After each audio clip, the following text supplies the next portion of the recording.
Good evening. Welcome, everyone. We are going to call to order the Novi Board of Education regular meeting.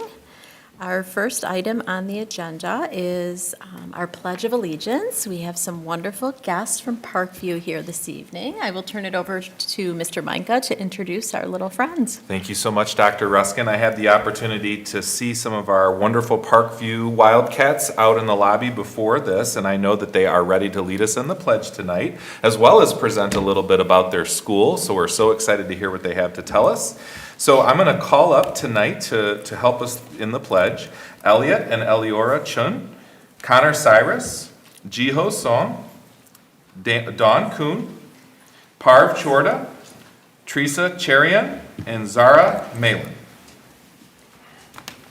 If everyone can please rise.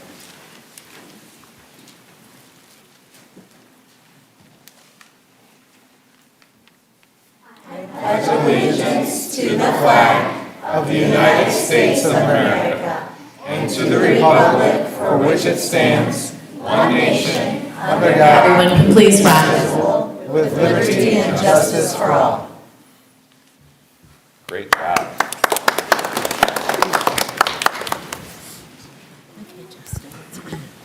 Thank you, guys. And Annika has a little gift for you to thank you for being here this evening. We are going to move on to our approval of the agenda. If I can get an approval. Mr. Mishner? Move to approve the agenda as presented. Support. Recommended by Mr. Mishner, supported by Mrs. Beaudoin. All in favor say aye. Aye. Opposed? Motion carries 7-0. We'll now move on to the Student Board Representative Report. I will turn it over to Annika. Hi, everyone. So I'm really excited. This month has a lot going on. Novi just beat Saline in the first round of playoffs for boys basketball, and they're playing, and also Novi is playing Northfield tomorrow in hockey, so that's exciting. Wrestling regionals is coming up, and Novi will be sending 3 boys and 2 girls to compete. And I also wanted to add that I heard tons and tons of amazing things about the wrestling assembly that happened earlier in the month. And everyone had a lot of fun, and it was a great way to support our wrestlers and really boost our school spirit. So hopefully we can do something similar like that soon. We also have conferences for boys swim and dive next week, and cheer districts are this week. Novi figure skating made it to states, and it will be held the weekend of March 21st at the Novi Ice Arena, which is something really special. We also have Polar Plunge on February 26th with Novi Unified, and it's a great way to get our clubs, sports, and student groups involved in something fun while supporting our Special Olympics program. So I want to wish good luck to everyone who will be competing and everyone who has competed. And then for our clubs, National Honor Society, the Novi High School chapter of National Honor Society is excited to share that Novi High School was recognized in the top 5 bell-ringing high schools in state of Michigan by the Salvation Army, and together we were able to raise $2,217.07, so congratulations to them, that's super cool. And I'm also excited to share that one of our seniors, Clara Polonsky, won the Michigan Student Voice Competition at the Student Council Regional Conference, so she will be moving on and competing at the Leadership State Conference this weekend, which Novi Student Council will also be attending, and I just wanted to wish her good luck. Mock Trial will also be competing this Saturday, so good luck to them. And Cat's Eye News just submitted their submissions for the MIPA Press Awards competition, so good luck to them also. Lots of competitions. And then Performing Arts, our Major 6 a cappella has their ICHSA competition this Friday, tomorrow.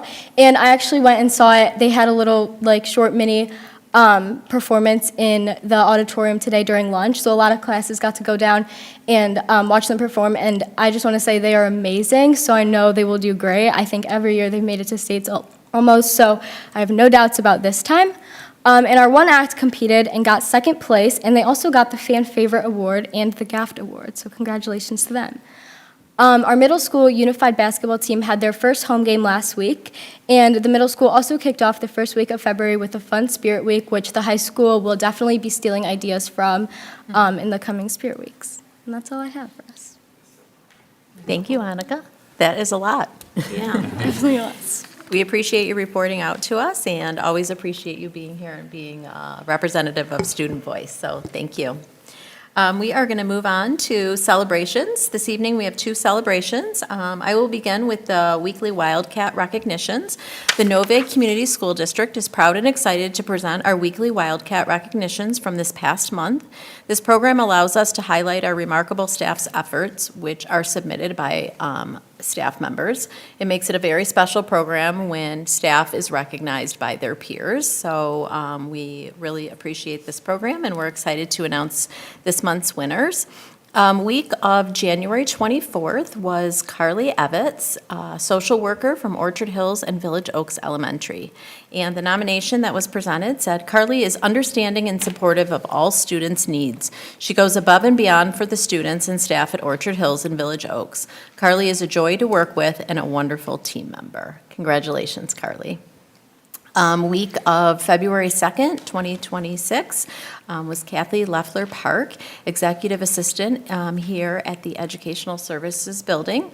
Kathy is always ready and available with a "how can I help" attitude. She keeps us organized and handles everything with a smile. Thank you, Kathy, for all you do every day. So congratulations to Kathy. And week of February 9th was Zoe Norley, kindergarten teacher at Novi Woods. Zoe is an enthusiastic educator with a skill set beyond her years. She goes above and beyond to make sure that her students belong and succeed. Zoe approaches every challenge with a twinkle in her eye. She weaves strategies and smiles together to make a joyful classroom. So congratulations to Zoe, and thank you for all you do here. Week of February 16th, 2026 is Tommy Fairchild, a bus driver in our transportation department. Tommy is always willing to help everyone out. He always has a positive attitude and is willing to go the extra mile for a colleague. So congratulations, Tommy, and thanks for all you do here in Novi. If I can get a recommendation? Mrs. Kleber? Recommended that the Novi Community School District Board of Ed recognize our weekly Wildcats, Carly, Kathy, Zoe, and Tommy, and extend our appreciation for their commitment to excellence and our students and district. Support. Recommended by Mrs. Kleber and supported by Mrs. Roney. Any comments or questions? Okay. All in favor, say aye. Aye. Opposed? Motion carries 7-0. So again, congratulations to our weekly Wildcat recognitions. And at the end of this school year, we will be having a reception for all of our honorees. So we look forward to that in the spring.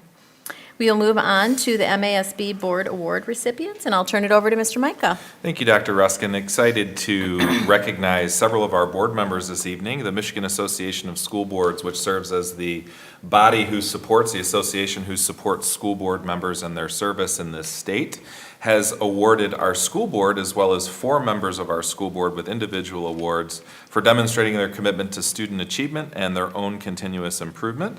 And so this year, the school board received a Level 1 designation for their honor award, meaning that all of our board members have received Level 1 training, which is impressive. I know that Trustee Roney has been an advocate for this for a long time, and so it's really neat to see this board set a goal as of a year ago and achieve the goal. So congratulations to all of you for that. And also, Trustee Bodwine, Trustee Klebert, and Dr. Ruskin were all awarded Level 1 certified board members. Dr. Ruskin was also awarded a Level 2 Award of Merit. And Trustee Roney also received an Advocacy Skills Specialty, a Finance Certification Specialty, and a Level 3 Award of Distinction. So congratulations to the 4 of you and to our whole board for your service and your commitment to ongoing training. Thank you. Thank you, Mr. Micah. We appreciate the acknowledgement, and thank you to Mrs. Roney, as Mr. Micah said, for always being an advocate for us to be lifelong learners. So we appreciate you. We are going to move on to the reports to the board. This evening, we have one report to the board, and it is our Parkview Elementary Building Report. We're excited to hear, and I'll turn it over to Mr. Micah to make the introductions. Thank you so much. We started, once we had the space in our boardroom, in our new boardroom, we started the opportunity to hear from some of our students and a lot of the work that's being done in our school buildings. We have incredible things happening every day, and so we're excited to hear those stories celebrated and giving the students opportunities to report to the board at the board meeting. So we are very, very excited tonight to hear from our Parkview Elementary crew. And so to start things off and kick things off, I will turn it over to Principal Murphy. Hello, it's a delight to be here. Thanks for having us. And I have Ashley Kurtz here as well, our Dean of Students helping us. We shared some slides with you. I don't know if you were able to check those out. We have our kids. Thank you very much. Who's controlling the The magician in the back. You Just actually teasing. have the ability to control it from the front if you want to drive. Yep. Thank you very much. Is it the mouse? There we go. Okay, so we have 6 clubs at Parkview this year. Our clubs were just started. I don't know how aware you are. Dan Tobis has helped us out in getting them organized and up and running. This is our 2nd year of implementation, and they have been very well received. The kids are having a great time. The club leaders are amazing, and some of them are here. Laura Green, Invention Convention, and Renee Gant and Carly Musa for the Garden Club. Emily Lund heads the Running Club.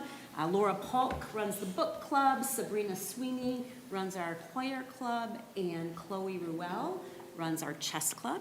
But the kids are ready to tell you a little bit about what they do in their clubs and what they're learning. So I'm going to lead it off with our garden club friends. Would you like to use this? Is this one on? Here, so they can see you come off to the side. There you go. Got it? Hi, I'm Elliot Chen, and I like to participate in the garden club at Parkview. I enjoy the garden club because I really like planting fruits and veggies. I learned how to prepare the soil for the plant, so it's 2 inches. I learned to put the seed in the soil. Hi, my name is Eliora Chen, and I participate in the garden club at Parkview. I enjoy garden club because we do a lot of weeding, and my favorite part of anything around a garden is weeding. We learn how to weed properly and safely using the correct tools, and we also learned how to prepare the garden bed after the weeding. Today we also tasted some honey and met with a beekeeper who taught us a bunch about bees. Next up, we have our girls from the Running Club, Dawn and Jiho.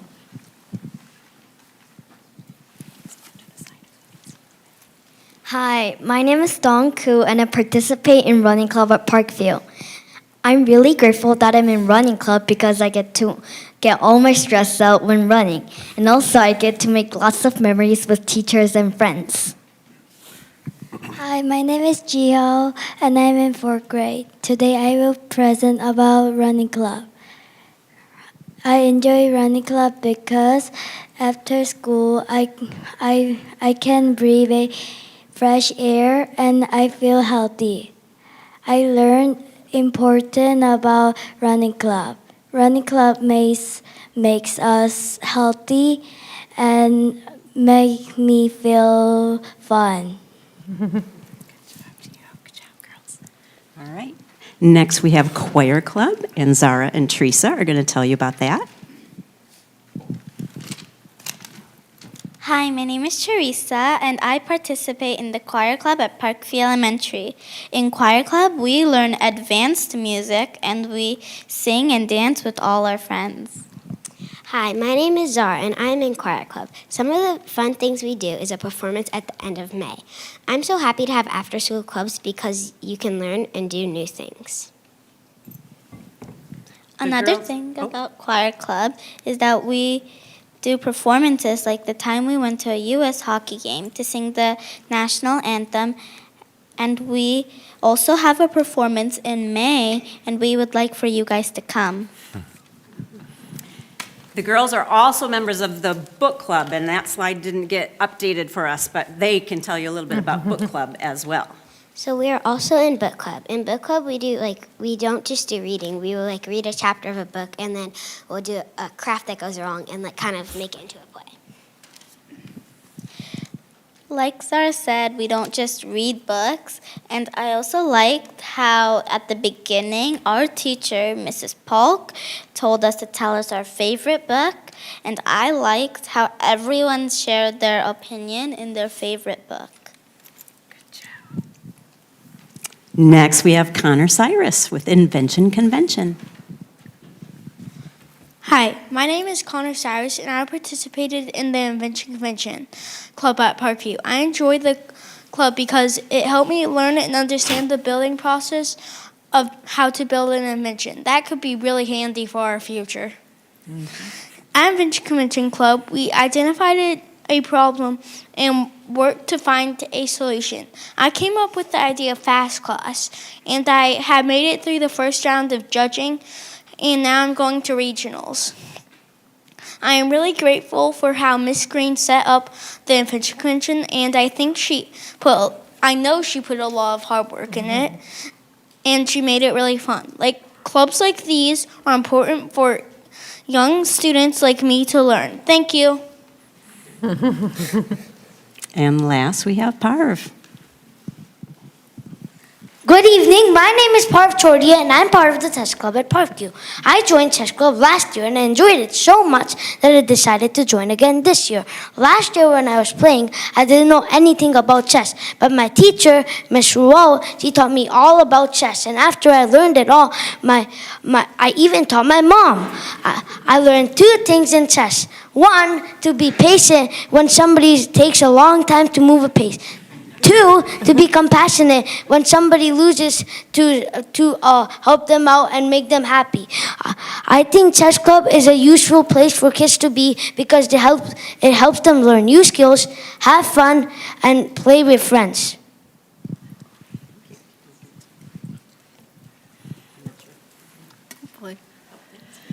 We are really proud of all of our club members. We are really grateful that we get to have clubs at Parkview. Like Ms. Murphy said, it's a fairly new activity for us. So we are very grateful that we have them. We are very proud of our students.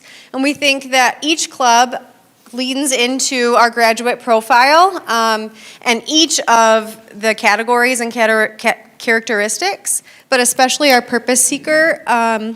The kids get to choose which club they want to be in, and they really get to find what their passion is and then live that out at school. So we're really proud and grateful, and yeah, that's it. They're pretty impressive.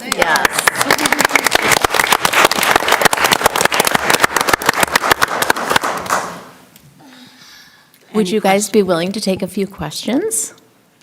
Either the students or our administrators? Mrs. Kleber. Thank you, first of all, for being here tonight. And I love how you tied your clubs back to the graduate profile. I have a question for the Chens from Garden Club. Elliot, was this as scary as you thought it was? No. And now you were going to tell me your favorite vegetable or flower that you planted. Do you have a favorite vegetable that you planted in the garden? What's that? Cabbage. Cabbage. Okay, and then for your sister, if you are interested in a future business and you like weeding, I think that you would have a very large demand business in the city of Novi. It's a very unique skill set, and I applaud you for that. There's a few adults in this room that's their least favorite part of having a garden, so. Maybe you and Connor can put your heads together, Invention Convention, weeding. And if you guys have summer taco night again this year, after the garden is harvested, we would be happy to come help you taste that. Thank you for being here. Thank you, Mrs. Kleber. Mr. Mishner? Yeah, so I have a question for the students and then a question for Mrs. Murray. So for the students, my question is, if we gave you a lot of money, like, I don't know, like $10,000, what would you spend it on for your school to make it a better school that you'd want to go to? I would add more supplies to the school, and I would make it more fun and more a learning place to be. I I would buy more fruits and vegetables so we can eat those at lunch and we don't need to use the electricity to cook.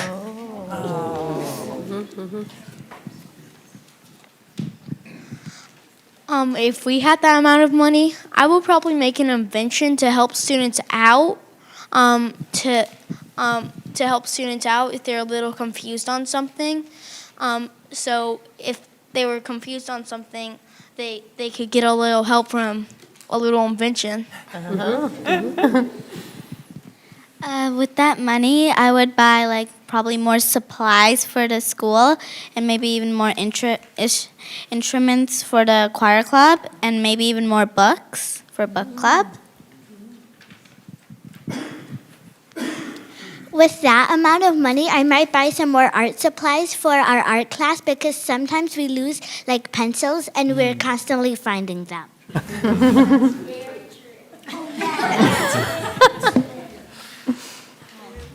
I would use it to help buy more supplies for school and also the art room. And like for different clubs, like if they wanted something, I think that we could each like choose something that fun that we could do. I will spend money with field. I'm gonna make field more bigger to learn more. Great. Thank you. And so now my question for you, since you did an excellent job of explaining what you're focused on for the profile of a graduate and helping them be purpose seekers, I'm curious, what have they taught you this year? What have you learned from your students this year?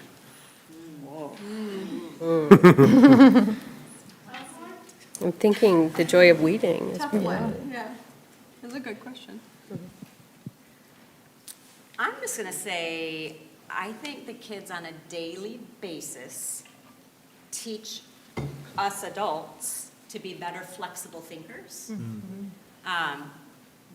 Because like you heard here, they have so many great ideas.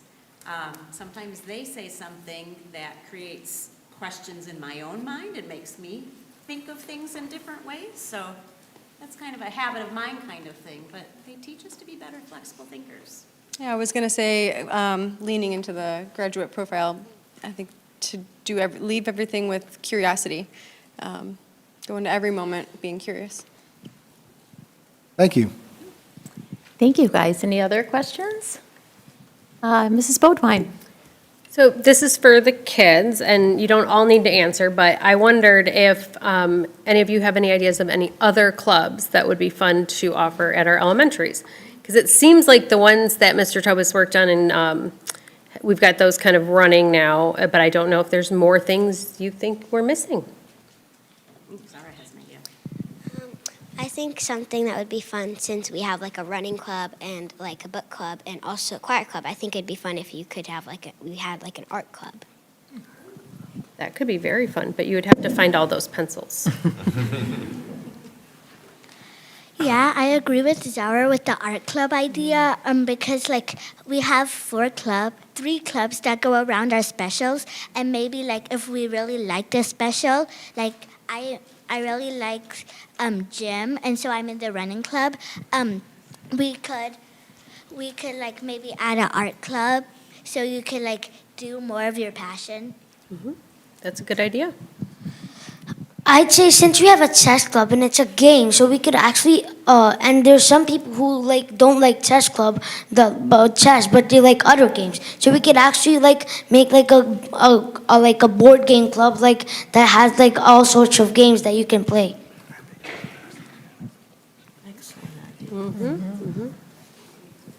I do agree with most of those. Like she said, something gym related, since Coach A is extremely fun. Favorite specials, actually. I think there could be like a gym club where you could exercise and get all that energy out. I actually agree with Sarah and Eliora how they said that there should be an art club. I think there used to be one, but then I don't I think there used to be one.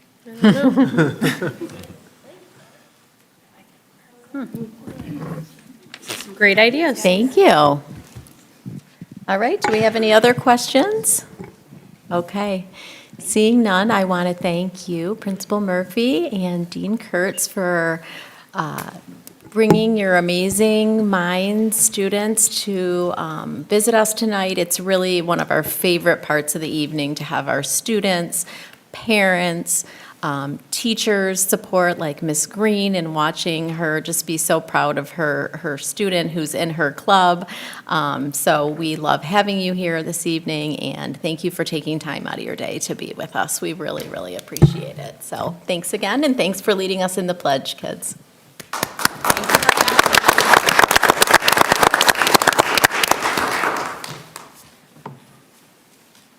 Next on our agenda is our personnel reports. We have personnel report A and B this evening, and Mr. Meinke will be leading us in those agenda topics. Thank you. Dr. Carino was unable to attend tonight's meeting, so I'm going to read some blurbs that will probably sound like she was here herself. So here we go. We have no new hires to share for Personnel Report A. However, we do have several resignations and notifications of retirement, which is typical as we approach our March deadline for staffing change requests. So we anticipate that next month's report will likely include additional retirement notifications as staff finalize their plans ahead of that deadline. Pleased to say congratulations to Rebecca Chin-Keshian, who she's resigned from her position as counselor at Novi High School. Carrie Grimm, fifth grade teacher at Novi Meadows, and William O'Donnell, high school math teacher, have both notified us of their intention to retire at the conclusion of the school year. While we still have them working with us for several more months, we want to extend our sincere appreciation for their service and wish them much happiness in their retirement. They'll be formally recognized at our retiree celebration later this year. Dexter Gatson, bus driver, has also submitted his resignation. In addition, Deborah Bowen, adult ESL teacher, will retire effective May 28th. We thank her for her hard work in our adult education program and wish her happiness in her retirement. We also will recognize her later this year. And finally, Christina Pierce, fourth grade teacher at Orchard Hills, has requested her first personal leave absence for next school year, and we will wish her well during this time. That concludes this evening's Personnel Report A. Thank you, Mr. Meinke. If I can get a motion? Mr. Cook? I recommend that the Novi Community School District Board of Education adopts Personnel Report A as presented. Support. Recommended by Mr. Cook and supported by Mr. Mena. If we have any comments or questions this evening? Okay. Seeing none, all in favor say aye. Aye. Opposed? Motion carries 7-0. We'll move on to Personnel Report B. Mr. Meinke. Thank you. Personnel Report B is for our administrative hires. I will read what Dr. Carino had and then add a couple things of my own. So this evening's Personnel Report B includes a recommendation to hire Mr. Dennis McBride as our new Director of Secondary Special Education, effective March 2nd. Dennis brings significant experience in the field of special education. Most recently, he has served as the Director of Special Education in Wayne Westland, and prior to that, he was the Supervisor of Special Education for the secondary level programs in Plymouth Canton. He's been a monitor of compliance and supervision at the Livingston Educational Service Agency and previously served as Director of Special Education in Fowlerville. We're excited to welcome Dennis to this important leadership role in our district, given his depth of experience and strong background in secondary programming and compliance. We're also confident that he will be able to make the jump and hit the ground running. We look forward to the expertise and leadership he will bring to our students, staff, and families. And I would also just like to add that having been a part of the tail end of the process, Mr. Jeremini and Dr. Carino do a really good job, I think, of putting together a robust process, and having the opportunity to meet with Mr. McBride at the end of the process, I definitely came away feeling as though he's somebody who's going to really help our staff really feel heard, and he's somebody who places a tremendous amount of emphasis on relationship building, and I think that that's exactly what we need. And so we're excited not only for his incredible depth of knowledge, but for what he's going to bring to the position. So we're very excited to recommend him this evening. Thank you, Mr. Meinke. If I can get a motion, Mr. Mena. Yeah, I move that the Board of Education adopt Personnel Report B recommendation as presented. Support. Recommended by Mr. Mena and supported by Mr. Cook. Any comments or questions? Okay, seeing none, all in favor say aye. Aye. Opposed? Motion carries 7-0.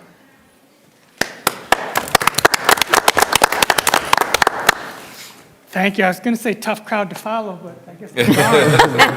They all leave us all the time. Yeah. So, good evening, Board, Mr. Meinke and other administrative team. I just want to say thank you for the privilege of standing before you to be the Director of Secondary Special Education. I know I expressed my sincere concern, gratitude with your trust in me to move forward and working with the team. My primary goal is to continue to build the academic excellence here in Novi and also to continue the educational excellence for Novi for all of the students. So I would just thank you so much for welcoming me. Welcome. Welcome. And did you bring someone with you? We always love introductions. My lovely wife, she's with me. So yes, I have my wife and my 3 daughters are at home. So she's willing to come with me. Well, welcome. We are welcome happy aboard. to have you, and we look forward to spending more time in meeting with you. Thank you. Okay. That being said, we have an opportunity for comments from the audience. Jen, have we received any green cards? No? Okay. Seeing none, we will take a 5-minute break, and then we will return back at 6:37-ish and continue on with our agenda. Thank you.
Because he walks in the girls' room. It's about time you joined us.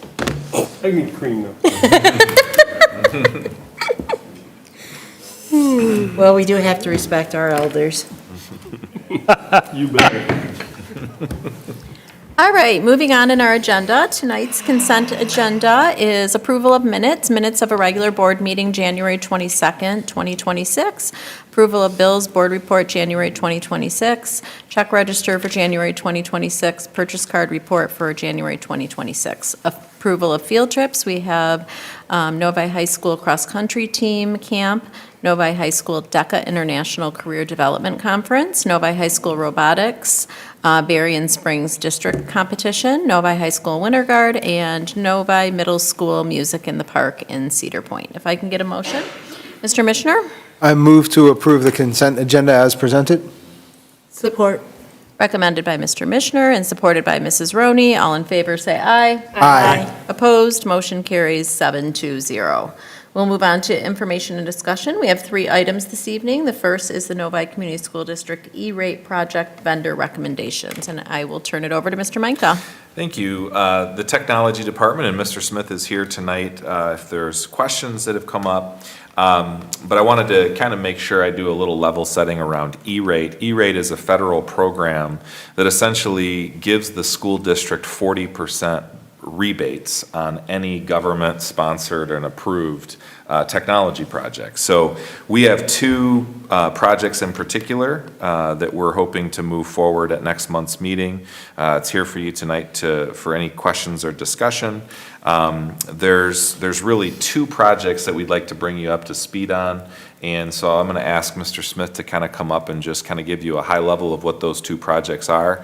But I know that these are going to set the foundation for future work that we're going to be doing, both bond and regular technology budget items. But these E-rate funds are important to capitalize on because you're able to, again, get them at a significantly reduced cost through the rebate. So, to explain the 2 projects in brief, I'll turn it over to Mr. Smith.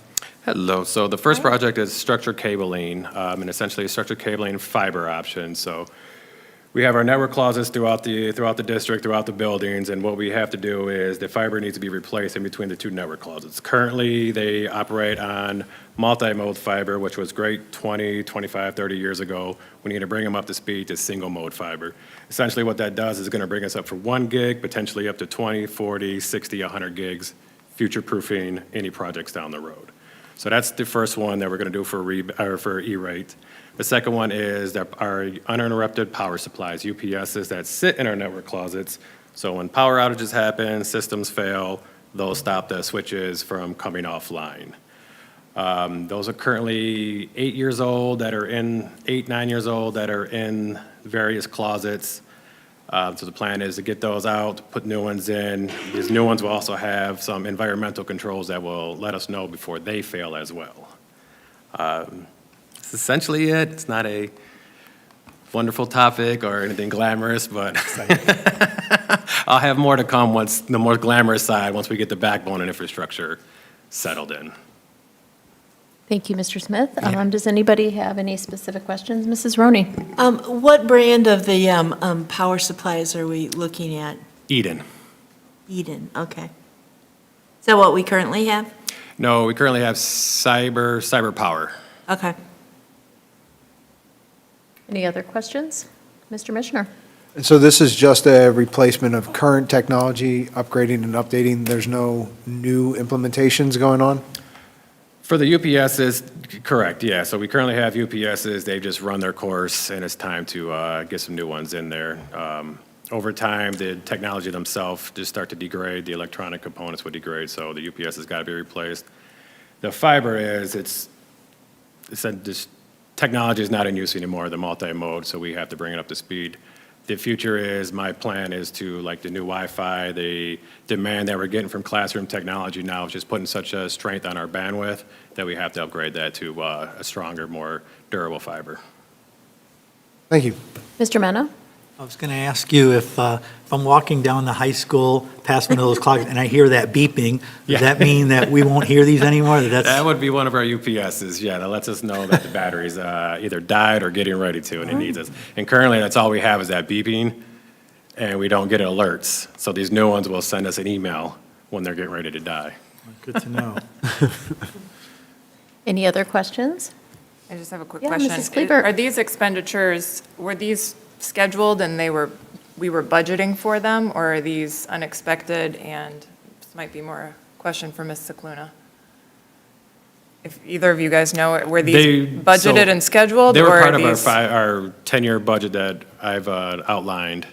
It was more or less if it could fit into it, or into this year's budget. Yeah, we talked about it at the end of last school year. There was an increase to the technology budget for this 25-26 school year. Thank you. Any other questions? So this won't be coming out of the bond funds, this will be coming out of general operating funds? To the extent that we could use bond funds for it, I guess I'm not sure. I don't know what exactly was scheduled from a technology standpoint to come out of the bonds. I want to say there's probably a couple $100,000 in the budget that I budgeted from the general fund for increased technology spend. I don't know how much this one is compared to what I've actually got in the budget. Can you get us that information just before we vote next meeting? Yes. Perfect. Yep, I Thank you. can. I've got one. Mr. Mishner? One other point of clarification on the amount. Is that amount that is listed here of roughly $104,000, is that after the 40% expected reimbursement or before? That's the total cost, so we'll get 40% of that back. So the expected expenditure of the district is somewhere around 60 grand? Mhm. Okay. That's just the. That's just the one project, Okay. The other one's 176. yes. So 40% off of both? Correct. At the end of the day, okay. Any other questions? Okay. Thank you for being here and giving us the information. If any other questions do come in, they'll come through Ben or Ms. Cicluna, and we'll get them over to you. So, Sounds thank good. you. Thank you, guys. Thank you. Have a good. All righty, we are going to move on to our next information and discussion item, which is Oakland County Enhancement Millage. I will turn it over to Mr. Micah for a presentation. Thank you so much. We're going to, I'm going to take you through a little bit of a presentation that you'll be able to see on the screens there. About 6 months ago, the Oakland schools, the local ISD, had started a discussion across all of the different superintendents and leaders in the county about a regional enhancement millage. And I'd like to talk a little bit about what that is and ultimately what you are going to, as a board, be asked to consider next month. So in August 4th of 2026, Oakland Schools intends to solicit local districts for their support to put a regional enhancement millage on the ballot for voters. And so I want to talk a little bit about that and what that is. First and foremost, what is a regional enhancement millage? Back before 1994, when Proposal A was passed, which is really how schools are funded, there was the ability for local school districts to levy local taxes to be able to say, we want to support our schools and their operation in different ways. And there are a number of school districts in the state, like Bloomfield, Birmingham, Novi by way of example, Grosse Pointe, who long before 1994 had made the decision, regardless of what schools get from the state, we would like to also add on top of that so that we can have more competitive wages and salaries and programs and curriculum for our kids. When Proposal A passed, it eliminated local school districts' abilities to levy those taxes any further. So what happened was there are some districts like us that became hold harmless.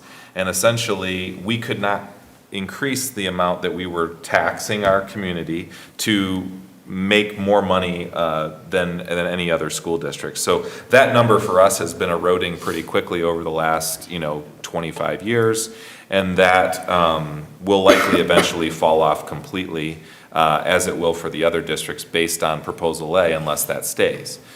There is one exception, and you'll probably understand that when we raise money like our bond funds, our community can support those to support our facilities, but none of those dollars can go to support operations. So operation means anything we buy for, salaries or curriculum materials or the day-to-day processes that we execute, energy costs. None of those things can be spent through the bond. So there's one exception, and that's through a regional enhancement millage. And that's essentially when school districts or school districts within a county, so an entire county, can pass a millage if approved by their communities across the county, then they can have the ability to raise additional funds for operation. Each district is then sent money based on a per pupil calculation. So whatever the amount that's raised, it's based on your student count, and the county would then be the pass-through to distribute the funds to local districts. And then local school boards would have the opportunity to have control over how the money is spent. So again, these are dollars that can be spent on operation, unlike bond dollars.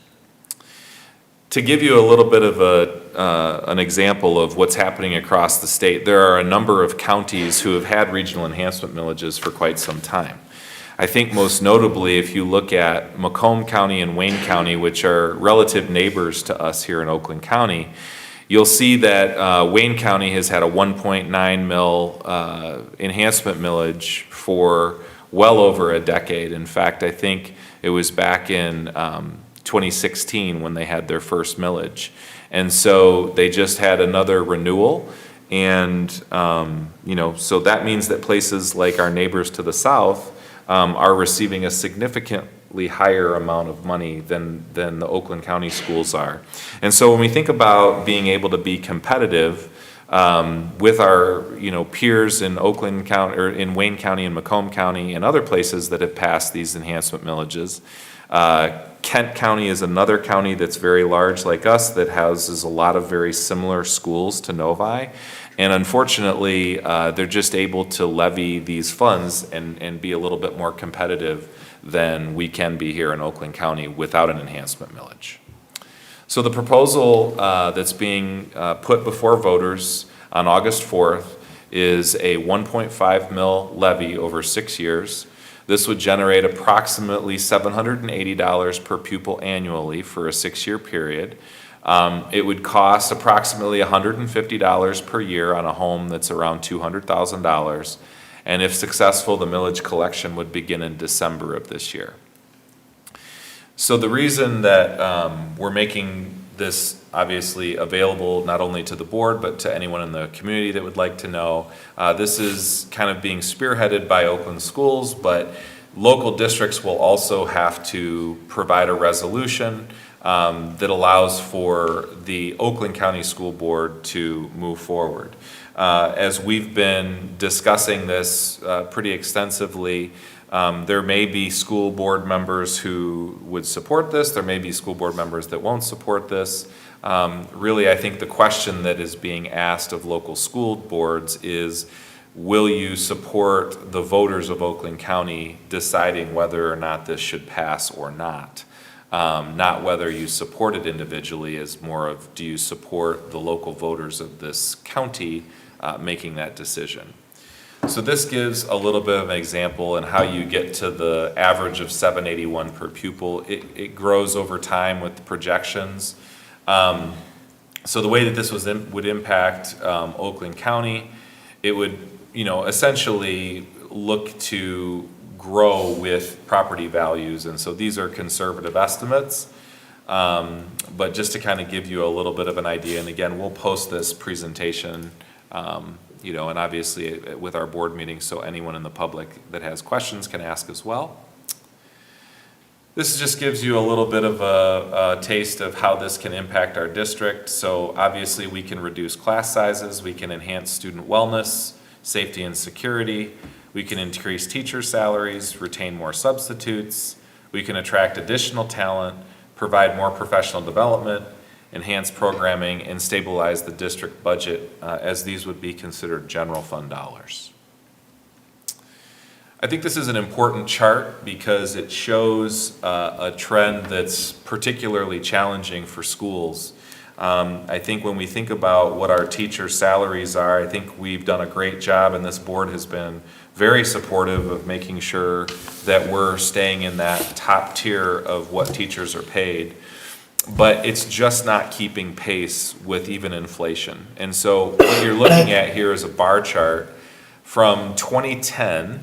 If you look to that point, we were roughly keeping up with inflation. So the foundation allowance at that time, hovering, a little over $8,000 per student, was keeping pace with inflation. When we had a reduction in 2011 and we remained stagnant for multiple years, you'll see that the line is actually the inflation line. So if inflation were to be moving at that rate, you can see that there's a delta between what inflation has done and what our foundation allowance has done. So essentially, basic cost of living increases have not been met or even possible for schools because of the fact that the state has just not kept pace.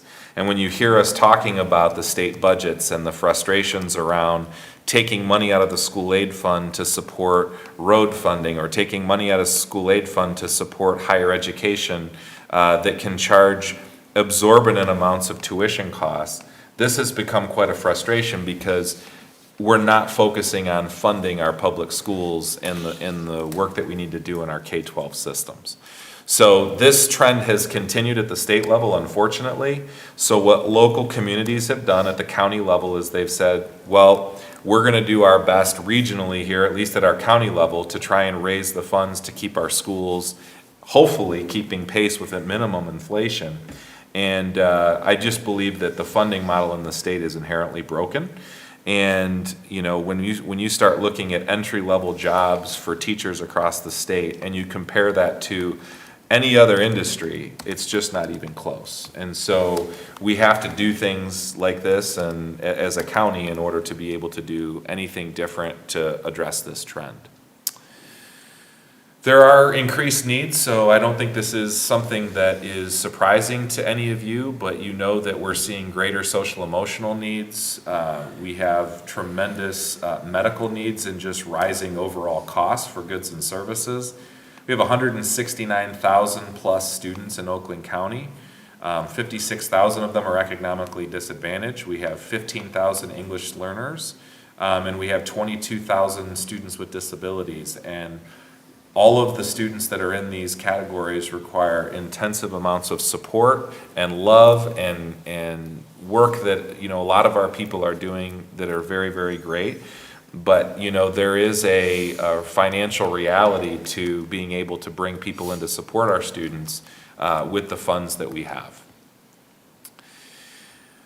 Oakland County did some surveying through Epic MRA, which is a kind of a polling group.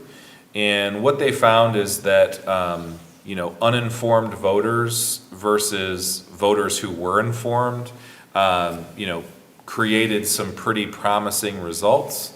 For voters who were uninformed, when asked to support,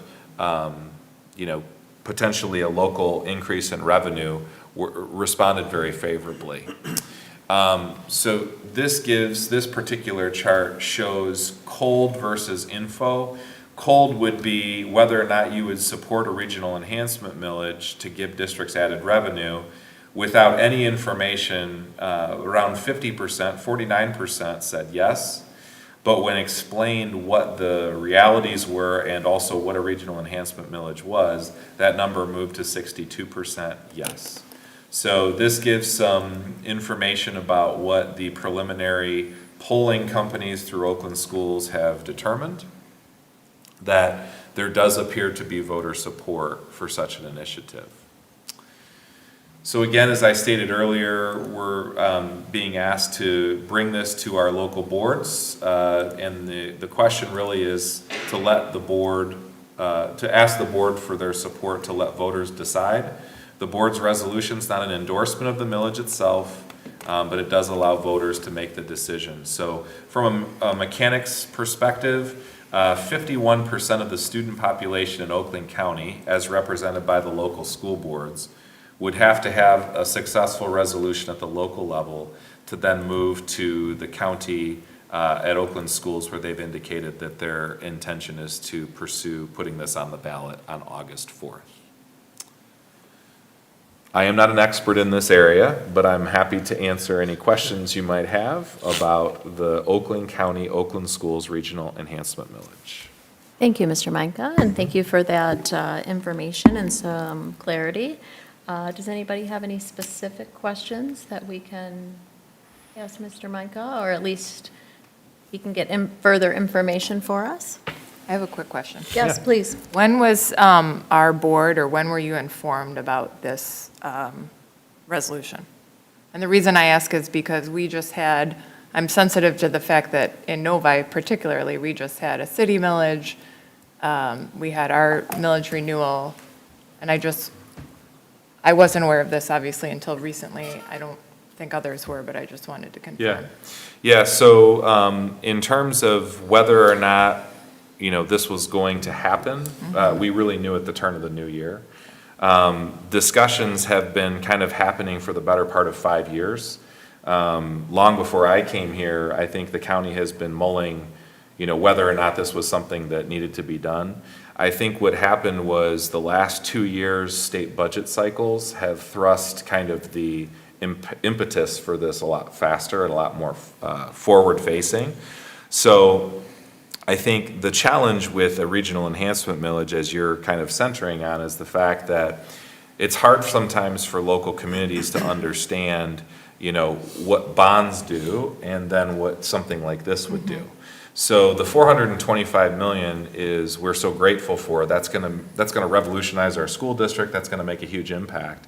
But none of those dollars are going to address our structural issues in our budget, because we can't use those dollars for operations. So it doesn't move the needle on teacher salaries, it doesn't move the needle on recruitment, it doesn't move the needle when a teacher says a student needs a one-on-one paraprofessional. Those things have to happen, and we don't have the funds to do those things. And so the regional enhancement millage is Oakland Schools' answer to those very simple things. So when you ask about timing, the decision to say we're going to push for this to be on the ballot in August from Oakland Schools was really tail end of last year to early part of this year.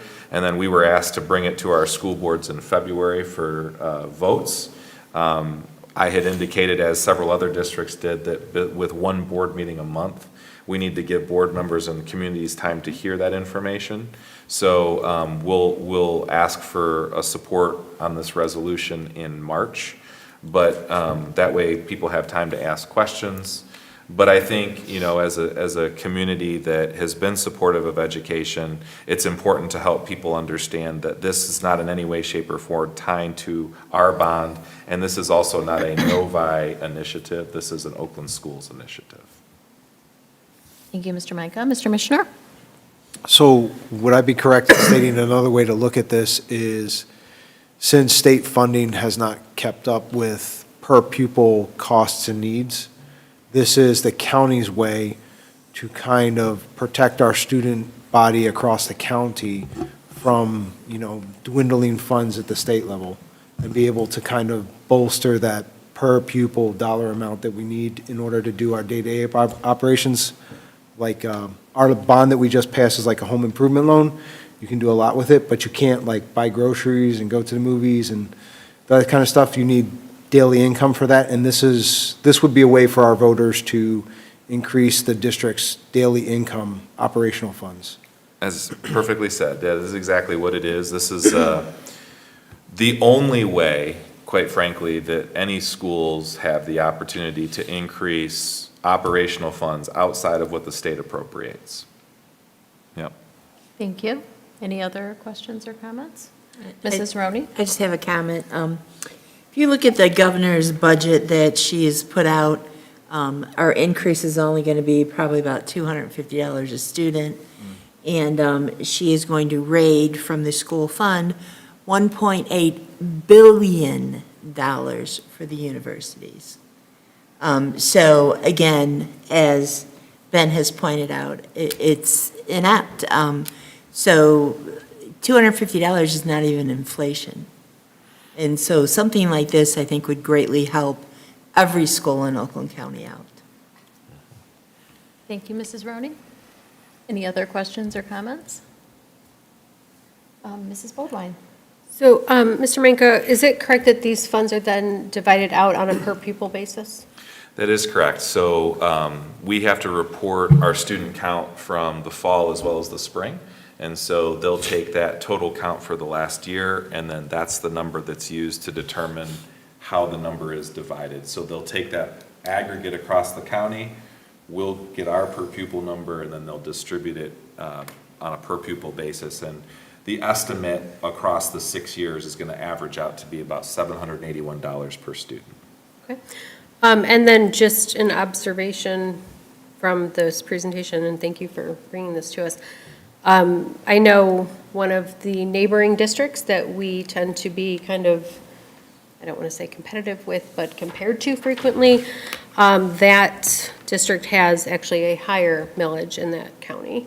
And so I do think when we look at hiring teachers and maintaining staff and continuing to treat the people who treat our children with such care with the amount of care they deserve, I am personally happy to see this being discussed, because I think I concur that the way this system is designed is extraordinarily flawed, but within the system that we currently are operating in, this is the best way to try to support our students and teachers.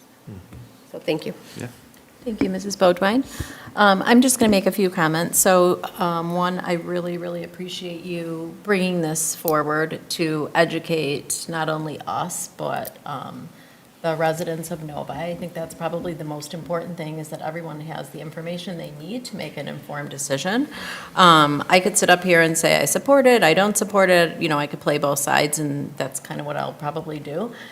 Because you know, as when I wear my school board hat, obviously I support the staff, the students, and any revenue that we can bring in to support our kids.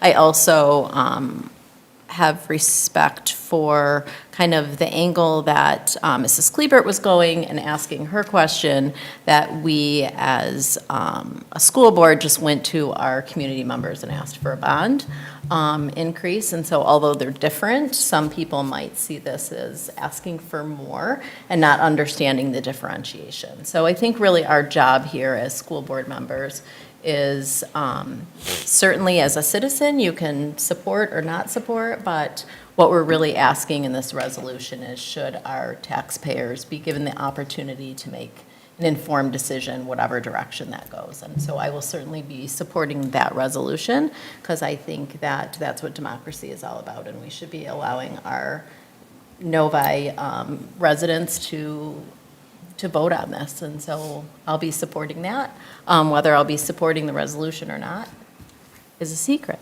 Because democracy. So do we have any other questions or comments? Okay.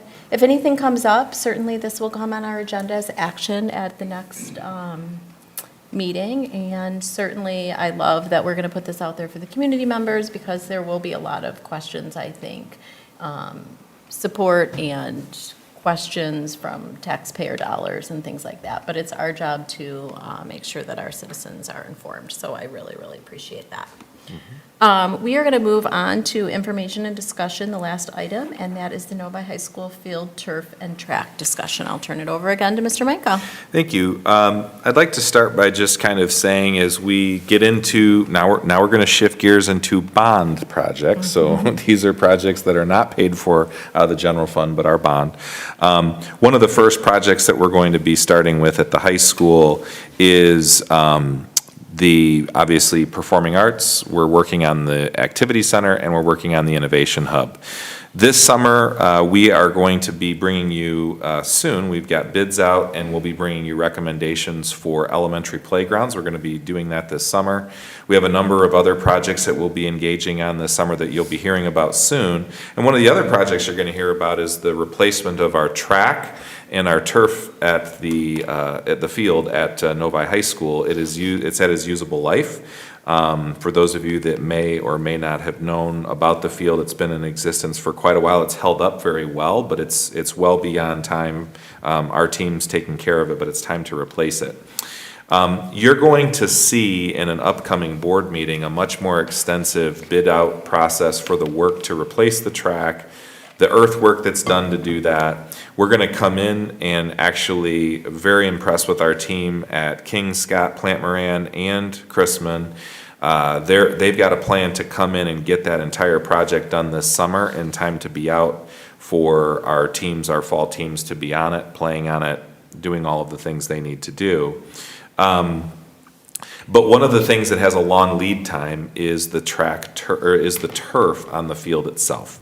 So it is the first time that you're hearing of it, but I'm bringing it to you tonight with the hopes that you will move this to action, because we are needing to hit the timeline if we're going to be able to make it happen for a summer install. So this will be this will be the first project coming out of our new bond funds, which the bond sale is slated to take place here over the next month. But we need to get our order into the queue in order to make sure that this is happening. So tonight we're asking for your approval. This is just the material of the turf itself and the pad. So again, you're going to hear more. You're going to be approving more money for a different part of the project, the track, the labor, all of those things. But this is for the turf, the pad, and installation. And the number is $664,340. And so I'm here for questions. I've got Kevin's here as well. But would like to, ask for your support in that, and then I'll answer any questions you might have. Thank you, Mr. Mishner. Go ahead. Yeah, I'm just curious, compared to the lifespan we got out of our current field of materials, is this installation expected to last any longer or about the same duration? Typically, turf lasts anywhere from 10 to 12 years. I wouldn't say that this product has any longer lifespan to it. It's probably in the same range as far as the lifespan goes. All right, thank you. Mrs. Kleberg? Other than a coach or a player saying, oh, we need new turf, are we looking at any type of like safety or impact metrics, or what's the trigger for deciding we need new turf other than, well, it's old? There are some safety concerns according to Don and Mike Dragu. I know he has Shaw Sports Turf come out every year, and Shaw had informed them that the length of the turf itself is down to a nubbin, basically down to its last, call it measurable length that it needs to be for safety and performance. To also piggyback on that, when you see this new turf go in, and if you've been to baseball, softball, you'll see like when the turf is freshly put in, it literally looks and has the length of a short blade of grass. Our turf right now is literally like, in some cases, 1/4 of an inch thick. And the pad also wears. And so the pad is worn down, which leads to a possible increase in injury. If you're asking a global question about turf, that's a much different question and conversation you can have. But there is literally no question that turf is superior to grass in terms of wear and durability, as well as drainage. And quite frankly, we just don't have the luxury of having such ubiquitous amounts of property that we can have grass fields everywhere.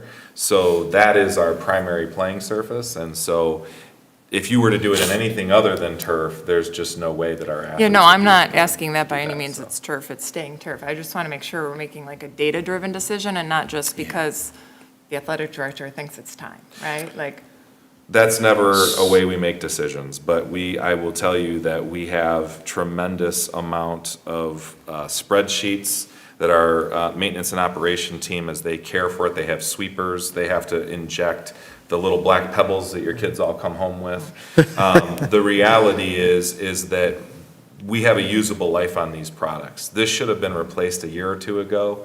I think it's at 13 or 14 years right now. And really, you want to replace them around 10. We got a couple more years because we were waiting on whether the bond was going to pass. We had some other needs.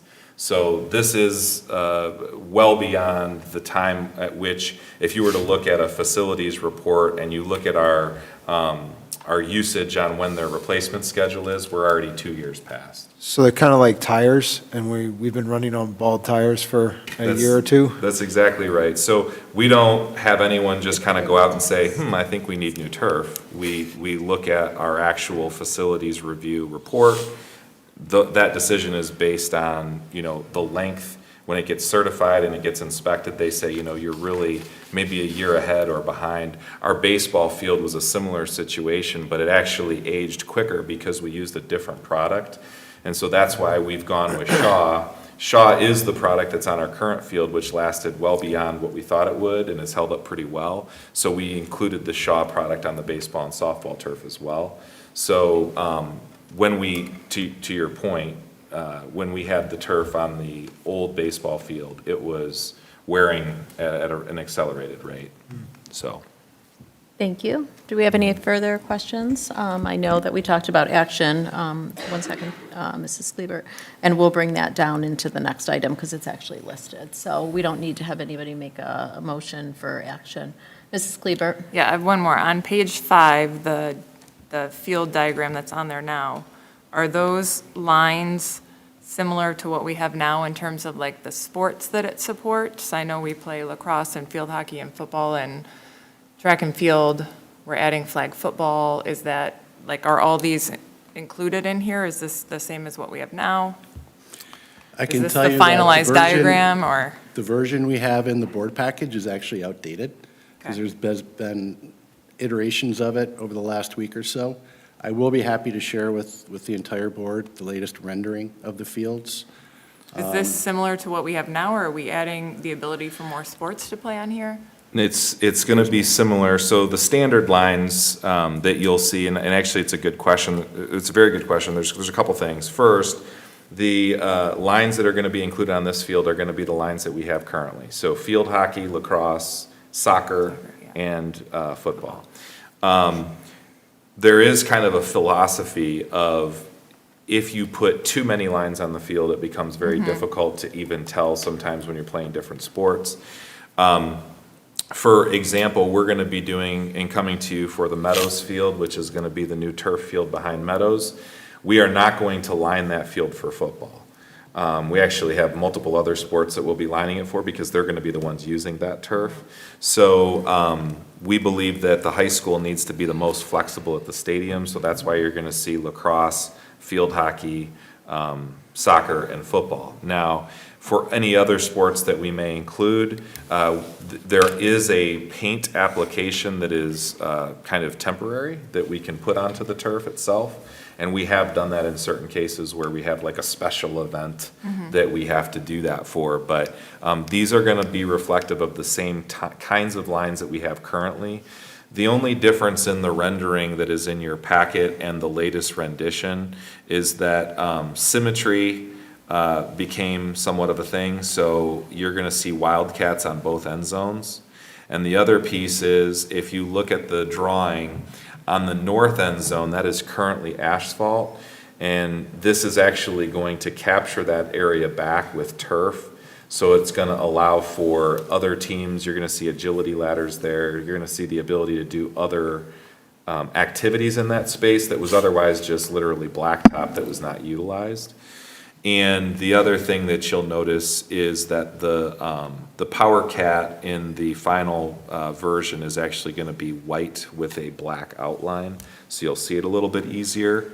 But this field, we had a lot of different committees that reviewed it and looked at it. I will say that our current field is a solid green, and this has a slight alternating to it. It doesn't look as drastic as it does on here, but it looks like our baseball and softball fields do. So it looks almost like a mowed lawn if you think about going back and forth. So this field will have that newer kind of modern updated look to it as well. Cool. Mr. Cook? You say there's an updated rendition of the field. Is there an updated quote?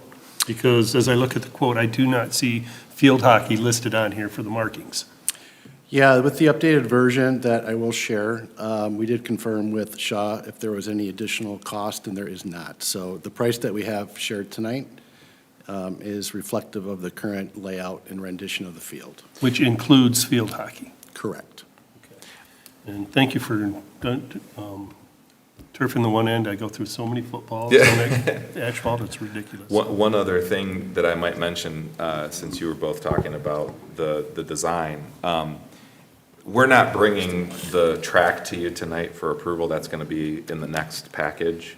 But this is going to be the new look of the track, which is going to be really, really sharp. So right now, we have a red track, which is kind of weird because we're not red in any way, shape, or form. But the black track will wear significantly better over time. But some of the things that the newer colleges and universities in track and field are doing is they're actually, instead of just having lines on their exchange zones, they're making that the school color. So you'll see the green exchange zones on the track, which is going to look really, really sharp. So even though that's not here tonight, you'll see that come back to you at the next package. Yes, Mr. Cook? So coming back to us will be tear out, prepping the end zone that's currently paved, and then all the other, this is just the underlayment and the turf and installation of those. Correct. So any Yeah, additional will be, you know. The larger package will come forward, including the demo of the existing track, the new track, the surfacing, any utilities, any prep work needed for the pad and the turf will be a separate package. Thank you. Mr. Mena? Yeah, just out of curiosity, the center circle that we have over the Wildcat, right at the 50, what sports does that support? And do we have something similar right now? The yellow circle in the middle? So that is for soccer. Mm-hmm. Mr. And- Mena, I'd like you to know I actually knew that answer, and it's about sports. All the yellow lines. 1 are point for me soccer. today. They're wider than a football field. So we don't currently have do we have the football state, I mean, the current turf line for soccer? Yes. Yes. Do. 8-yard line. But the only time we play soccer there is when we host for MHSA, right? I think that our teams have practiced there before. I don't know how frequently they play there. Most of their, I mean, all of certainly the varsity games are played at the Meadows Stadium, but. Okay. Yeah. So is, just out of curiosity, so we don't have it, we have it lined currently for soccer, except we do or don't have that center circle currently on the turf. I think we do, don't we? Guess Yeah. I'm not sure if we do or not off the top of my head. But that is this will allow you to play, an MHSAA game, regulation soccer game if you needed to. We do. The circle's there. Okay, all right, and then, so, Good to say. and then just kind of curious about the whole, okay, so that's currently what we have now. That's the latest rendering. Oh, that's the latest round. So somebody had problems with symmetry, not having Novi, not wanting Novi in one of the end zones then? Yeah, the committee looked at it and they felt like it either needed to say Novi, or Wildcats. And so we looked across a lot of the different stadiums at the collegiate level, and they're almost all the same mascot. So like, if you go to MSU, it says Spartans. If you go to U of M, it says Michigan. So the symmetry is something that they felt was an important thing. And then they also wanted to highlight the Power Cat.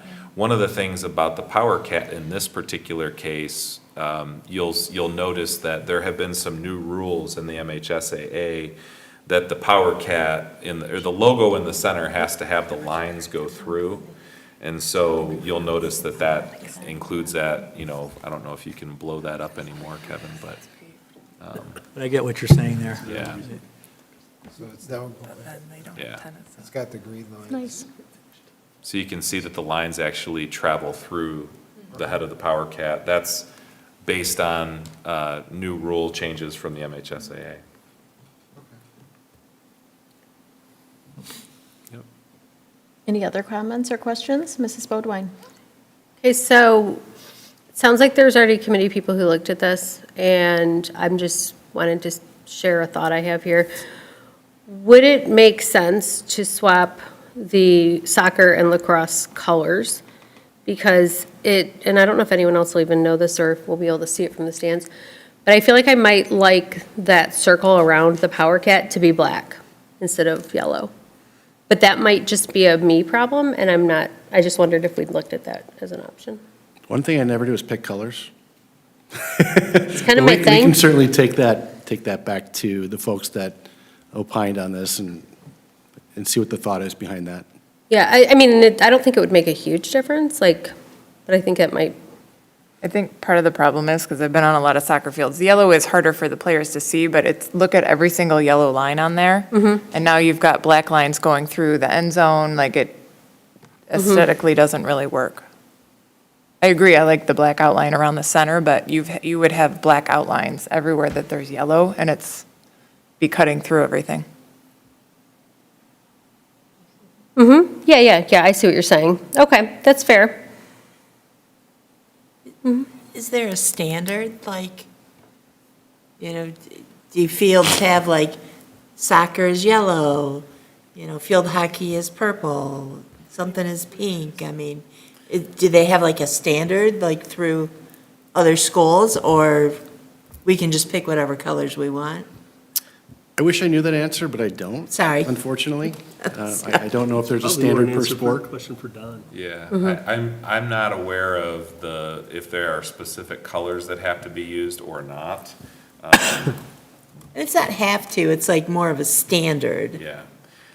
I do know that some of the things where we have some control are the coach's box and the player's box for football. You'll notice that there's a couple different versions of the green right outside off of the white of the field there. You could technically make those all different colors, but I think the committee wanted to keep that somewhat subtle. You need to be able to see it, but you don't want it to be overpowering. So there's some latitude that you have for sure, but. Mr. Mishner? Yeah, I'm just curious. I think it sounds like an appealing idea to turf that last part of that semicircle area, but I'm curious, why is it asphalt today? Well, that's a question I can't answer, but. Isn't it the track events? No, the High track jump and event, no, that's on the south end. That'd be something for somebody who was on the board in 2014. No, I thought you were asking why we're not turfing the other end. Is that what your question was? No, currently the north end is pavement. We currently do high jumping in that area. Yeah, Do but folks the high north jump? end, really. I'm sorry? The north end. Why was that not? Oh, the north end, yeah. So the south end zone where you see it black there Yeah. is actually going to be the same material as the track. So that's a track surface. Okay. Because you set your high jump up there. That's really the high jump area. But, a lot of times athletes will warm up there if there's not a high jump event going on.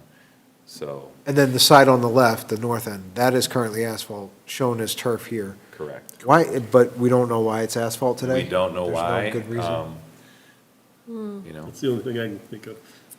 Well, the cheer team used to put a couch there, so I'm sure that's why. It could have been a cost issue back in 14 as well, because there's under drains and things like that, and a little more utility work that's needed to support the turf on top. Okay. So could have been a cost savings issue back then. Mr. Mena? Yeah, so now that I was able to bring up the current field on Google Maps, it's almost identical to what we have now. I guess I didn't realize, for someone who lives in the press box, I'm surprised I didn't notice it. But the only change would be, we would be getting rid of, we currently have Novi in the north end zone, so we would be changing that to Wildcat, so. Okay, I'm just kind of laughing that was such a big deal to the committee. Well, we've had a 15-minute discussion on it, and people have opinions on how the field looks, and, so we put a committee together, but ultimately you guys have to decide if you support it or not, and, we're gonna live with it for another 10 to 12 years, right, so. Glad you're sticking with the Novi Ooh. green. Annika, I know Mrs. Bodwine, but student Go voice ahead. over Go here, ahead. I'm Go feeling ahead. very torn. So I just looked up about the colors, and they are like, they do have specific colors assigned to different sports. So white for football, yellow for soccer, and blue or red for lacrosse and field hockey. Thank you. So the Great black- job. Actually, the black lines that are showing there will end up being red. That is for the girls lacrosse. And then there's also some blue lines shown in there very lightly that are. Yeah, so it says blue is for lacrosse, and then it says red is for field hockey and lacrosse. I'm not sure about. There's flexibility. So, Nice. Mrs. Bodwine? I just wondered if you could share with us, like, generally who was on this committee, because it seems like a lot of work was done on this, and I'd just like to know kind of that we have the people involved that have and need this information. Yeah, primarily it was coaches. So a lot of the coaches on the coaching staff. That's how we ended up with a lot of the different nuances of we really want to have like the boxes be a certain color and all of that other kind of stuff. Which you don't see here, which you're going to see on the next bid package was something that the committee really emphasized was the need for electrical outlets and power and actually fiber down at the field. And so you'll see that in the package that's coming next, so that we'll have the ability to, run meets. If you've been to one of our track meets, you have 300 student athletes on that team. It's a very involved process. So we'll have the ability to do some different things with that, as well as our athletic trainer and medical team, will have their equipment and everything be able to be operated down at the field versus having to walk across the track. So the committee was largely coaches. There was some athletic staff as well, kind of looking at this, so. If the coaches like it, I love it. Seems good. Mr. Cook? just briefly here with Trustee Kleibert, we were talking flag football, which is up and coming, is not played on a regulation football field. It's played on a smaller field. And if we should account for that. It's certainly something you can do. I think that the real question just becomes, at what point, there was one person suggested putting cricket lines on here. At some point, that sounds great, but your field becomes very, very cut up and you've got lines everywhere, so. Picasso painted it, that's fine. Yeah, exactly. So I think, I know that there are not a lot of, flag football is up and coming and it's a great sport, but there's not a lot of facilities that are specifically lined for flag football, so, we would make accommodations for that, and we could use, like I said, the temporary paint lines if we needed to. Sometimes some of the events that I've gone to actually just use cones for different zones, different areas. But like I said, we're getting ready to bring you guys updated renderings on the field behind Meadows, and that will look very different from this one because it's not even going to have the football lines. So that we actually are probably going to bring you a field that's going to have cricket lines on it, and we're going to bring you a field that's going to have, maybe that would be the place to put some flag football lines if we wanted to do something like that. So I think we have some flexibility on that field as well. But if you guys would like us to explore what that looks like, we can. I think the committees I thought was just, we don't want to have it be too busy with, more lines than are necessary to play our sports. Understandable. Yep. Any other questions or comments? Okay. We're going to move on to action items, and our first action item is Novi High School field turf material approval. Imagine such a thing. Can I get a motion, and then we could certainly continue with questions if we have any. Mr. Cook? I recommend that the Novi Community School District Board of Education, in the best interest of the Novi Community School District, move to approve the Shaw Sports Turf and award in the amount of $664,340,000. Support. Recommended by Mr. Cook and supported by Mrs. Roney. Do we have any further questions, comments? Okay. Seeing none, all in favor say aye. Aye. Opposed? Motion carries 7-0. Thank you, Mr. Thank you Donnelly, very for being much. here and answering all of our questions and all the work that you are doing to get us back up to speed. We'll get the turf on order tomorrow. Okay, Thank you. thank you. All right, our second action item is our Committee of the Whole meeting schedule changes, and I will turn it over to Mr. Micah. Thank you. We met at our organizational meeting and approved the 2026 Committee of the Whole meeting schedule. Based on some unexpected meetings that came up, we actually had to reschedule and cancel our joint DEI Curriculum Committee of the Whole that was originally scheduled for today to next week, Thursday, so a week out. And so we're looking to reschedule also then the March 16th Governance and Policy meeting to Thursday, April 9th at 4 p.m. So those two changes to the schedule are there for your approval this evening. Thank you, Mr. Micah. And if we can get a motion, Mr. Mishner.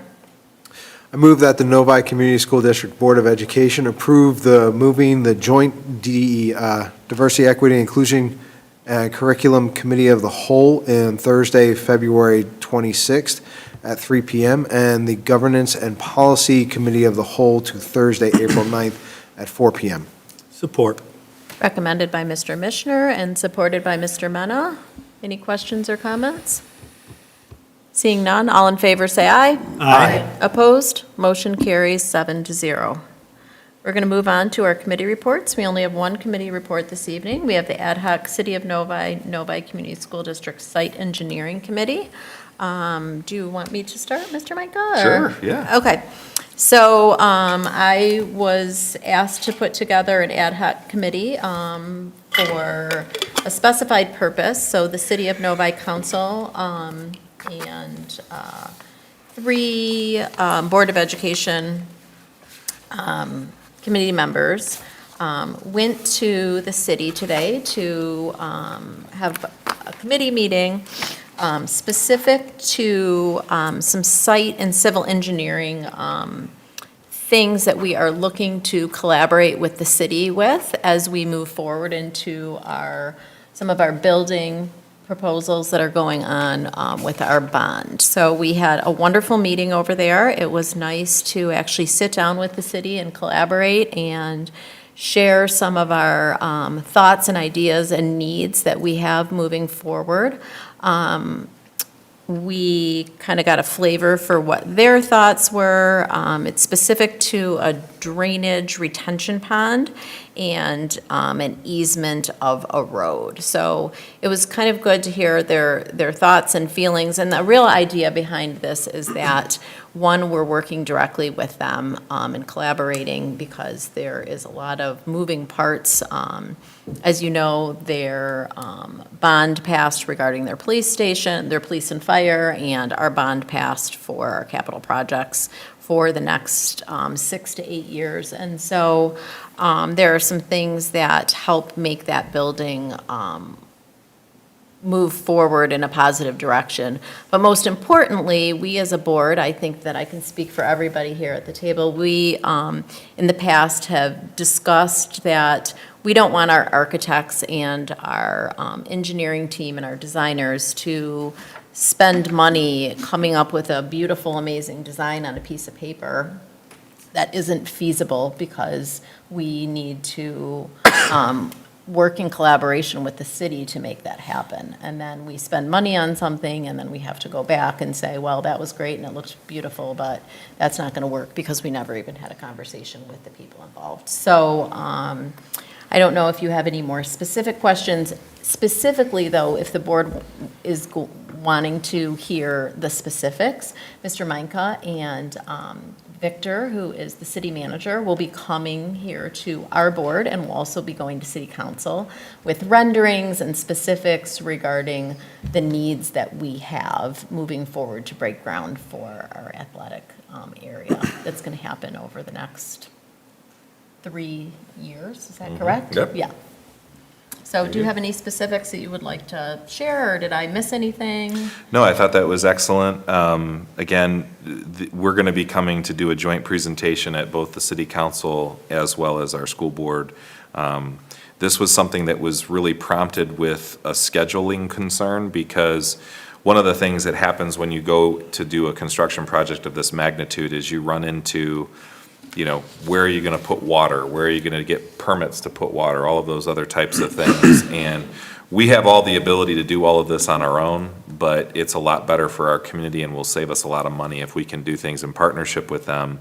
And they just happen to have a finance meeting, which is like a quarterly meeting tonight. So that's why we were trying to quickly get on the schedule and, get to them. So more information to come. I think we'll have something that's a real great win-win for collaboration between the two bodies. And, I'm happy to share more individually if you'd like to talk about it as well. Great. And I also want to thank the trustees who volunteered to be on the committee. Everybody was eager to, collaborate and work with the city, and so I do appreciate everybody volunteering. There will probably be more ad hoc committees as we work through all of our bond needs, working in collaboration with our capital projects committee. So currently on the ad hoc committee is Mr. Mena and Mrs. Beaudoin, and that was really just a continuum of the previous meetings that have been had over the last year and a half. They've developed a rapport with some city council members, and so just moving into these really urgent needs that we have, that's kind of where we landed on this. So that is the ad hoc committee, and as Mr. Meinke said, we really had an opportunity to go over to the city, and there was only 3 board members really allowed, because if not, then it becomes a committee of the whole, and we need to have an open meeting and post it and do all the things. And so this is more like an administrative committee. So that's where we landed on that, and we'll be happy to report back as things move forward. I'm going to move into the superintendent's report, and you can go ahead, Mr. Meinke. Thank you. I just want to remind everybody that our State of the District is next week on 25th of February. We're hoping to make this a great community celebration. We will have an opportunity for all of our community partners and programs to have tables in the high school atrium. That'll be followed by a celebration, some giveaways, as well as a again, recognition for a lot of our different groups at our State of the District address. And then we will end the night with a breakout for those that would like to stay and learn more about our bond program and what the timeline is for some of the projects to kick off, and overall what the community will be seeing. So an update for anyone in the community that's interested in that. So please remind people, RSVP, please come celebrate the district on the 25th. We also have our District Culture and Climate Committee tomorrow, working on the Culture We Deserve work that we've talked a lot about. Excited to work with a lot of staff and teachers on this initiative. Tomorrow we will be heading into a lot of work around the specifics of how we kind of lead for that and help our staff have the support in this area. And then I want to also bring your attention to our robotics open house and ribbon cutting on the 26th at 5 p.m. Would be happy to have you come and visit, be a part of the ribbon cutting. The robotics community is very excited about their new space, and so you can come tour that and come to the open house. That would be wonderful. And then I also want to make sure I put a plug in for the Green Gala, which is March 14th. The NEF has done a lot for our schools, and so just want to make sure we put that on your radar. This year's theme is 80s. They're going to have, I guess, arcade games, and it's going to be 80s themes, so, wear your flash dance uniform and be ready to go. It would be awesome. And then lastly, I just had the opportunity at the end of last week to attend the National Conference in Education in Nashville. There was a large turnout. We had almost 7,000 superintendents and educators from across the country. We got to hear from some of the leaders across the nation and world on innovative things that are happening in school systems all over, and took a lot of good notes, trying to ponder and reflect on a lot of it, but it was a good opportunity for my own professional learning, and so I'm sure I'll have more conversations with many of you about that over the course of the next month or so. And with that, I hope you all have a great rest of your evening. Thank you. Thank you, Mr. Meinke, and we will turn it over to the administrators for administrative reports. I'll start with Ms. Cicluna. Sure. I want to share with the board to mark your calendars for March 24th for our second annual Chopped Cook-Off at the high school. The competition is going to kick off at 4 p.m. and judging will be heating up at 5:30 p.m. And I know last year many of the board members were vying for the judge position, so Mark your calendars, it's coming up. Everyone's getting really excited about I'm it. sorry, what's the date on that again? It's actually the 26th, Mr. Munn. I put the 26th on your calendar? Okay, the custodial RFP, I've been talking to you guys about this for a couple board meetings now. It is underway. So yesterday was bid opening day. This past Monday was our mandatory facility walkthrough. We actually received 11 bids. I've looked at them. I will be analyzing 6 of them with Mike Dragu and then bringing it to cabinet, ultimately to bring a recommendation to the board on March 19th, our next board meeting, for approval in April. If we end up sticking with EnviroClean, there will be no transition plan. They're already here. If we end up moving to another company, the transition plan will kick off for them to be boots on the ground July 1st and take over the contract with the new school year. One more update, the second amendment to the budget is underway. I do want to share with the board that the opting out of 31AA did end up having a significant impact to our top line revenue. We initially thought that it would just be the incremental increase, which was the 262 that Ben was mentioning. It is not. It is the full grant. And we were receiving roughly 1.1 million from the state. So that is being removed from our top line revenue. There are a couple other things that we're moving around, more discussions that we're having internally about different programs and actually analyzing our revenue to cost on a program basis. Some of these things won't kick in until 26, 27, but we are taking a holistic look around the district of what we're doing. And yeah, more information to be shared there. The budget amendment, I plan on having an administrative meeting within the next couple weeks, with the amendment coming to the board in March as well. That's it. Thank you. Thanks for the information. And Mr. Jeremini is going to be 2 people tonight, and we're going to start with Dr. Carino. Get to do my impersonation of Dr. Carino, see if I can compete with Mr. Mankos. Fix your hair. I almost brought a wig, Mr. Cook. I really thought about it. Last week, we had the pleasure of surprising our 2026 Educators of the Year, and I'm thrilled to formally recognize them publicly this evening. Please join me in congratulating the following outstanding staff members. Representing our Educator of the Year for the 9th through 12th grade group, NATC Adult Education and Career Prep, is Lily Stoyanov, high school science teacher. Representing our 5th through 8th grade Educator of the Year is Rebecca Schulze, middle school German teacher. Representing preschool through 4th grade Educator of the Year, Barb Zimmerman, Village Oaks Wildcat Launch teacher. And representing our Ancillary Educator of the Year is Carolyn Kidder, middle school math interventionist. Each of these educators exemplifies the very best of NCSD through their professionalism, instructional expertise, and deep commitment to students and colleagues. Their positive impact extends well beyond their classrooms and buildings, and we are proud to recognize their contributions to our district. From this distinguished group, one educator will be selected by the NEF as the overall Educator of the Year. That announcement will be made in the coming weeks, and we look forward to formally recognizing all 4 honorees at our March board meeting. Additionally, Dr. Carino would like to provide an update on our district staff winter wellness challenge.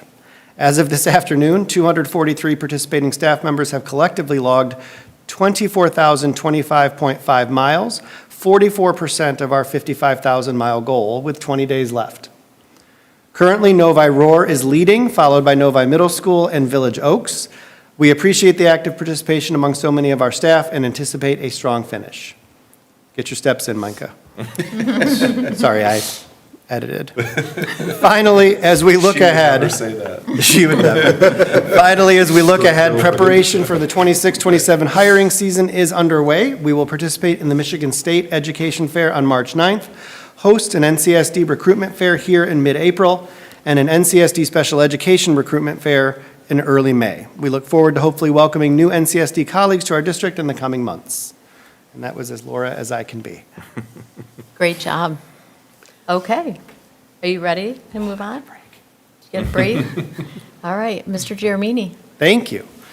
We had our second successful WIDA Day on February 3rd. Many thanks to our entire Novi team for this all-hands-on-deck approach to administering the WIDA access to our English learners. We had an even higher participation rate this year than we did last year, which is awesome, and we administered nearly 4,000 individual tests on that day. We've already begun the feedback and debrief process so that we can identify improvements for next school year. And just special kudos to the entire English language development team and led by Spencer Riley for this tremendous undertaking. It is a lot of work, and it really went smoothly. Our team in teaching and learning and across the district facilitated another successful professional development day this past Tuesday. We had topics ranging from English language arts curriculum to benchmark assessment design to strategies for supporting students with autism to effective AI use in the classroom and much, much more. Our next PD days and final days for the year are on March 13th for grades K through 6 and March 16th for grades 7 through 12. And that's all I have tonight. Thank you, Mr. Jeremini. Great job. All righty, we are going to move on to board communication. If any board members have anything that we have not shared this evening that they would like to share. Mr. Mishner. Just wanted to add to the excellent student report that we had earlier in the meeting.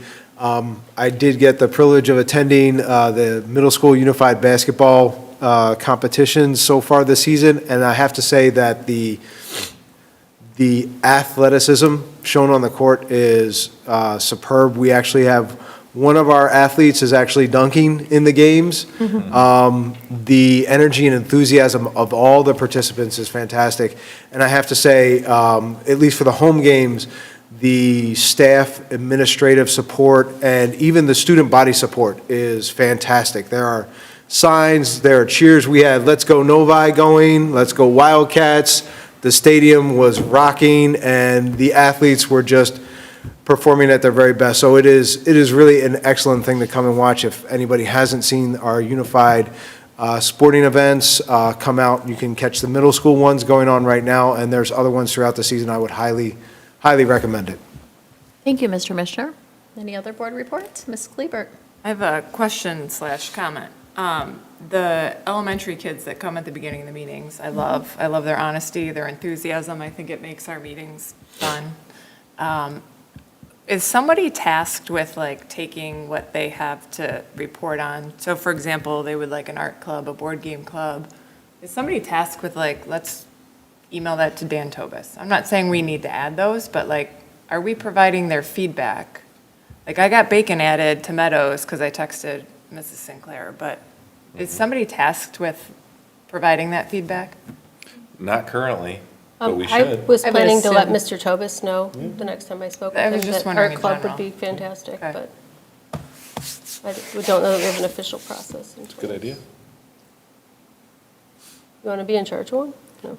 I mean, I just assumed that the administrators from the buildings, but we could certainly follow up with them or have, one of us follow up with them to see if they needed any help. I wouldn't want to step on their toes, I just because- can't imagine Principal Murphy's going to email Mr. Tobis and say, we need these added, right? Because they're, I think, grateful of what they have. I just think it would be great for us to, if Yeah. it's something that's valuable to provide feedback on, Yeah. to do that. We can ask Ben to follow up with Ms. Murphy, just because we certainly won't want to step on her toes, and she is the one that worked with Mr. Tobis to start and, get Yeah. these clubs. I'm So just wondering in general, too, like, Yep. as these come up. I'm not looking to add work for anybody, but. we'll come up with a way. Any other board communication? Oh, hi, we got people down here. I know. Did you know there are people on both sides of you? Yes, I usually have like, okay, Mrs. Bodwine. Okay, so Annika mentioned earlier about the One Act competition that our theater department just participated in. And I wanted to highlight a couple of things. I did attend that, and it was fantastic. I got to see a bunch of other shows from different schools, and it really is just a really fun time. The quality of the performances always astounds me. So you mentioned first they got second in the state, which is pretty awesome, and they worked really hard. The show was called The Complete Works of William Shakespeare, Abridged, Revised Again, and it's essentially kind of like, mocking some of Shakespeare, but also exploring his work. And so it's kind of a fun, entertaining show generally. They got the People's Choice Award, and the way that one worked is the directors from all of the other schools spoke with their teams, and those kids all kind of cast one vote through their director. So I thought that was really cool that the other students there liked this show the best in that category. And then I really wanted to highlight the Black Gaff Award because that's not something I knew, and I'm a theater parent, so one would think I'd have heard of it. But it was pretty remarkable. That is basically the backstage judge will watch how the kids are executing like every detail of setting up the set, handling the props, like everything that we don't see as an audience. And the kids got or students, I should say, they're not really children, are they? But they got the award for having the best backstage crew, which is really remarkable. And that's led by Kai and Chloe, as well as our other student director team. But I know these kids have worked so hard to make all of that flawless, and I just really wanted to make sure that they got the shout out on that they deserve. Thank you. Mrs. Roney? Well, I know it's going to surprise you guys, but I'm going to talk about Oakland County School Board Association. On March 18th, which is the day after St. Patty's, which could be rough for some of us, there's an Oakland County dinner, and Justin Bruno, and I don't know if you guys know him, he's a big AI guy for Oakland schools, he's gonna be our speaker, and it's a bring your own device.